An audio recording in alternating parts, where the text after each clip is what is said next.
G'day, I'm Donaghy. I'm Professor of Dairy Production Systems at Massey University in New Zealand. So I'm a pasture scientist. My background's grazing and pasture management. So originally from Melbourne, I studied in northern New South Wales, then was based down in Tasmania for a period of time, and now I'm over in New Zealand. So I lead the Whenua Haumanu program in New Zealand. It loosely translates to nurturing the land for exploring pastoral farming. And it's a 7-year, $27 million a year program funded by the Ministry for Primary Industries and industry partners.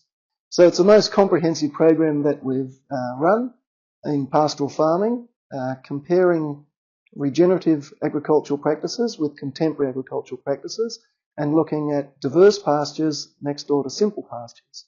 So it's quite a comprehensive program. So this program has farmers at the centre, and basically we're looking to answer questions that farmers have around grazing management practices and including what they currently do and regenerative practices. And we're measuring and monitoring pretty much everything we can below the ground, in the pasture and into the animals, in sheep and dairy systems. And so some of the questions that they're looking at are around what role pasture diversity plays. So if I have more things in the pasture, does that have a benefit below the ground in terms of soil health? Does it have a benefit in terms of animal production and animal health? And what are the other benefits from it? Does it tie up more carbon in the soil? Does it reduce nutrient losses from the soil? So we're 2 years in out of another 5 years to go. And so far we've found a bunch of things that we might have expected to find.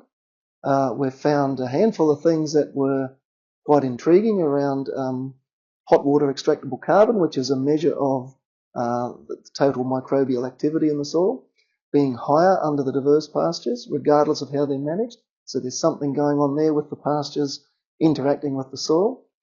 And 2/3 greater nitrous oxide losses from our standard pastures compared to our diverse pastures. So again, something going on with that pasture mix and a more efficient use of nutrients. So one of the key things that we keep asking ourselves as scientists, there's a whole team of people from the university sector in New Zealand, as well as the Crown Research Institutes, which is the CSIRO equivalent over here, as well as industry partners. And what we keep asking ourselves is, so what? So we're making changes to our pastures by adding extra species in. So what? We're maybe changing the soil structure or soil health aspects. So what? What is it that's going to benefit farmers out of this? What is it that's going to improve the credentials of farmers environmentally or from a sustainability point of view?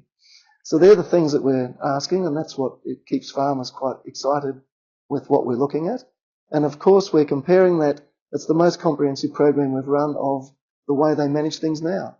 So how good are their current credentials in terms of a whole range of those, greenhouse gas production, carbon being tied up, soil structural changes, earthworm numbers, the DNA of the soil microbes. What's going on below the ground, above the ground, and how well are they currently performing? So at Grounds for Growth next year in March, I'm going to be explaining the program and some of the early results from it and talking about some of the things that we've come up with, working with farmers, working with industry, that we're happy to present to the audience. Look forward to seeing all you guys at Grounds for Growth in Warrnambool next year in March.